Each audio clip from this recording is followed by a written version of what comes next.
then you integrate. Just follow these steps and you will do great.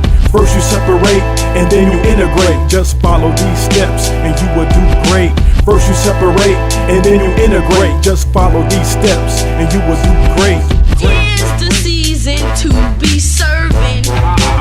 When I was solving equations, I was feeling amazing. Greetings, calculus students. Welcome to lesson number 10. So today's lesson is just a continuation of yesterday's lesson. So we were talking about finding discontinuities from an analytical standpoint. In the previous lesson, we focused on rational functions and determining how to find vertical asymptotes and removable discontinuities. Today, we're going to take a look at piecewise functions, and see how we can determine if they have removable discontinuities or jump discontinuities. So let's go ahead and take a look at it.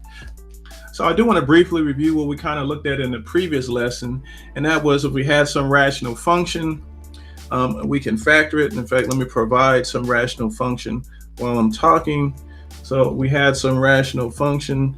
In this case, let's say x squared plus 9x plus 14 over x squared plus 4x plus 4. So we said if we had some rational function and we factor and simplify, we said first when we factor and if we remove one of the factors, that was the removable discontinuity. And what was left in our denominator, the value of x that made our denominator 0 in the function in its most simplified form, was our vertical asymptote. And that's kind of how we proceeded. I want to present a very interesting problem to you, however, and it's the problem that I have right here.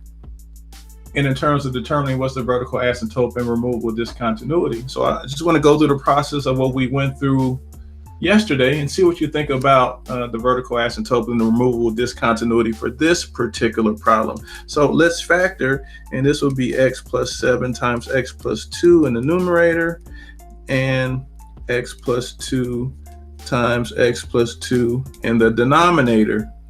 Now the x plus 2 would cancel here. Now please understand that it's a one-for-one cancellation. Like this x plus 2 can't cancel both these x plus 2, so it only cancels one of them. And so we're left with x plus 7 over x plus 2. So I present this question to you because x equals negative 2 has been removed, and also x equals negative 2 is the value that makes my denominator 0 in its most simplified form. So the two things that we talked about in the previous lesson are occurring for the same number here. So the question is x equals negative 2, is it a vertical asymptote? Or is it a removable discontinuity? Or is it perhaps both? What do you think? Well, so I want to make the statements a little stronger. So it turns out that x equals negative 2 is a vertical asymptote, and a vertical asymptote alone. So you will say, but you said if I can remove it, it's a removable discontinuity. Okay, true, I said that. So that wasn't the full story. So the full story, if I remove it, it's a removable discontinuity, provided it doesn't make the denominator 0 in the most simplified form. So that takes precedent. What makes your denominator 0 in the most simplified form? So a vertical asymptote can override a removable discontinuity. So what makes your denominator 0 in the most simplified form takes priority over anything else. So albeit an x plus 2 was removed, x equals negative 2 is still making my denominator 0 in the most simplified form. So therefore, x equals negative 2 is a vertical asymptote, and it is not a removable discontinuity. So there are several things as we proceed on that our definitions of things will get an addendum, if you will. Sometimes we don't cover the full definition initially, and as we see more cases, we kind of add on and get a more consummate definition. So in this case, If what I remove is a removal discontinuity, provided it does not make my denominator 0 in the most simplified form. Okay, let's look at the piecewise functions.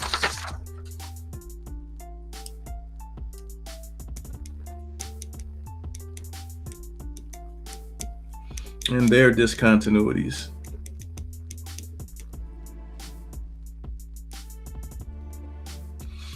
So let's say f of x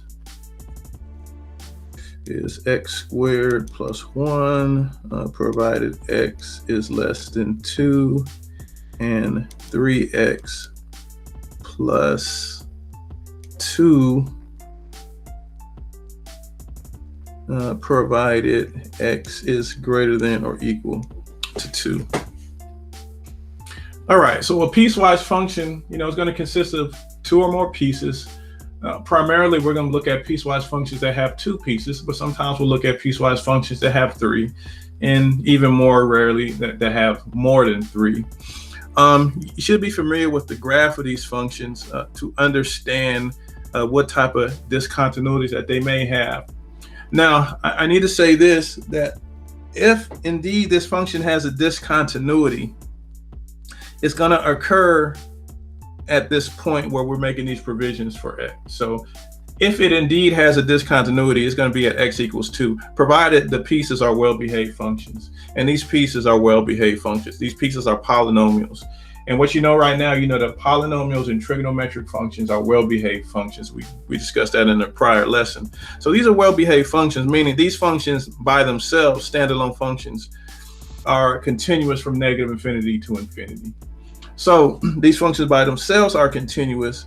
So the only way this piecewise function cannot be continuous, it has to occur at 2, where there's a change from one function to the other function.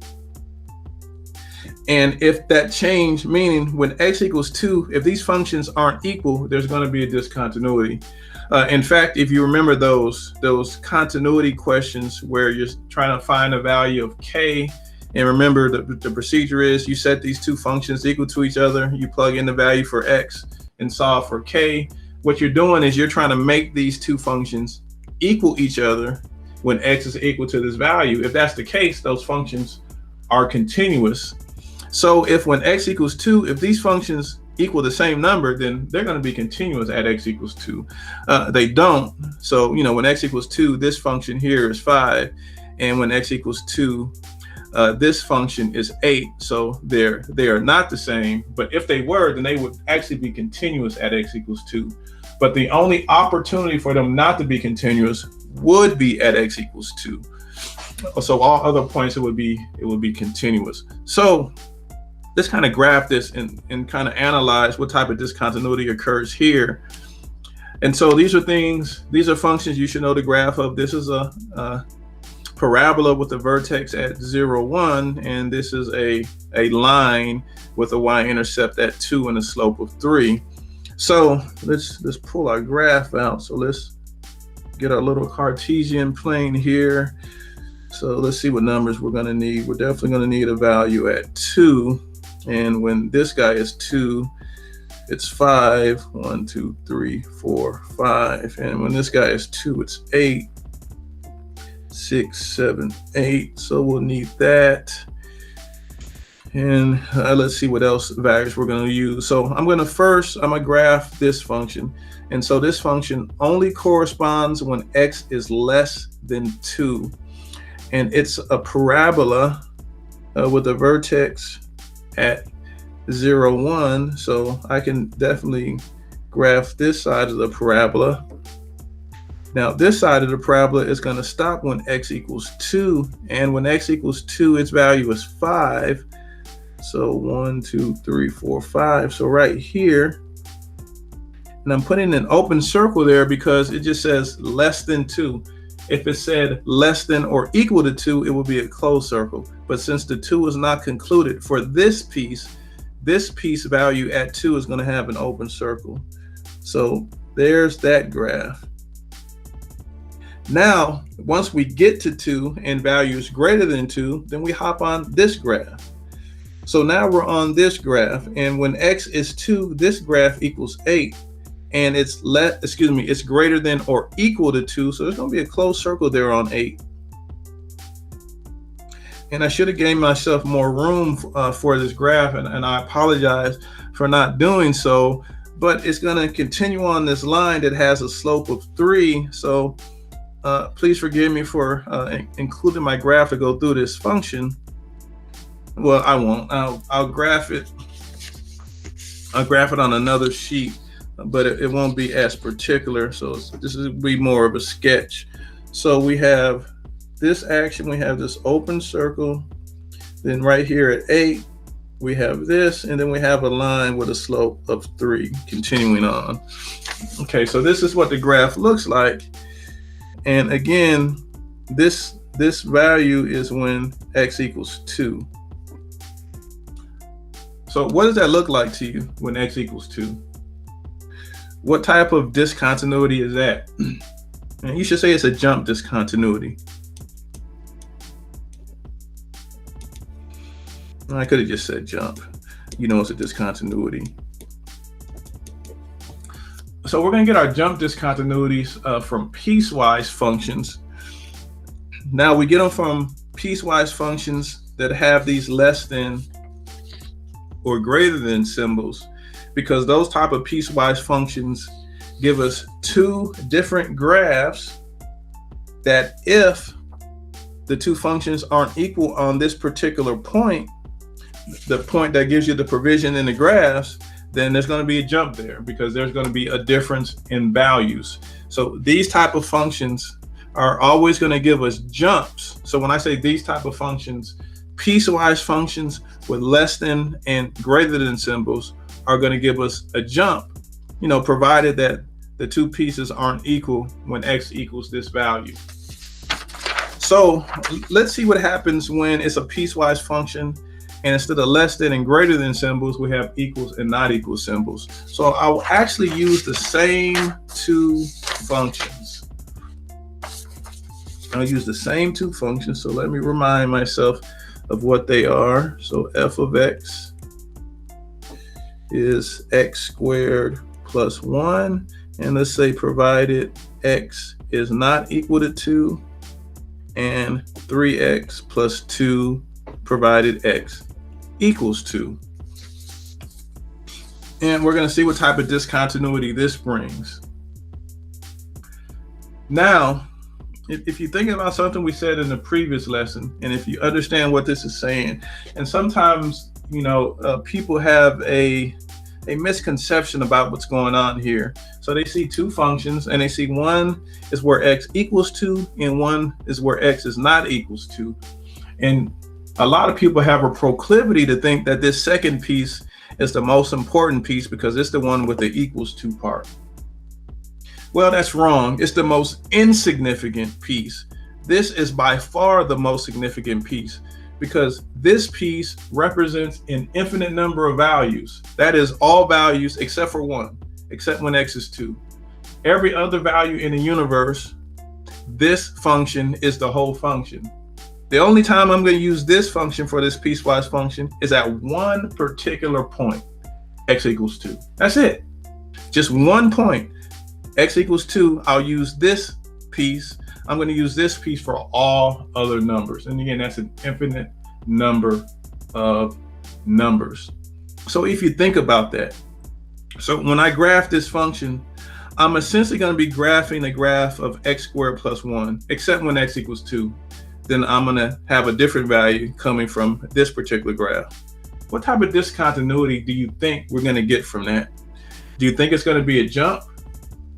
Do you think it's going to be a vertical asymptote, an infinite discontinuity? Or do you think it's going to be a removable discontinuity? Let's take a look. So let's graph this guy. Okay, so here's my little Cartesian plane. It has a vertex at 0, 1, and again 1, 2. When x is 2, this graph is at 5. I'm going to say this is 5, but the other graph is at 8. So I'm going to say this is 8 up here. Okay, so there's my vertex. And there's 0, 5. Now again, when x equals 2, I'm not going to use this function, open circle, but all of the values I am. So now it is defined at 2, though. It's not like it's undefined at 2. When x equals 2, I use this graph, and the value at x equals 2 is 8. But again, that's only for one point. So it's just a point there at 2, 8. So that's the graph of how that piecewise function looks. What type of discontinuity does that look like to you? It's a removable discontinuity. So when dealing with these piecewise functions, now again, the same thing applies. Like if these pieces were equal to each other at x equals 2, this closed circle would go right there, and that would make the function continuous. So again, provided that the two pieces are not equal at the given point, if you have an equals, if you have a not equals and equal symbol for your piecewise function is going to give you a removable discontinuity. Again, provided the two pieces are not equal at the given point. So let me use the other function, but the second graph that showed the whole thing. If you have a piecewise function, again, provided the two pieces are not equal at the given point, and you have less than or greater than symbols, you're going to have a jump discontinuity. And it doesn't matter which function is less than and which function is greater than. It doesn't matter which symbol has or equal to sign. Neither one could have had or equal to sign. That would just turn that closed circle into an open circle. It's still a jump discontinuity. So for piecewise functions, less than, greater than, jumps, equals, not equals, removable. Again, provided the two pieces are not equal at the given point. Okay, so that concludes lesson number 10. The second part of finding removable discontinuities from an analytical standpoint. And like we always say, we'll see you next time.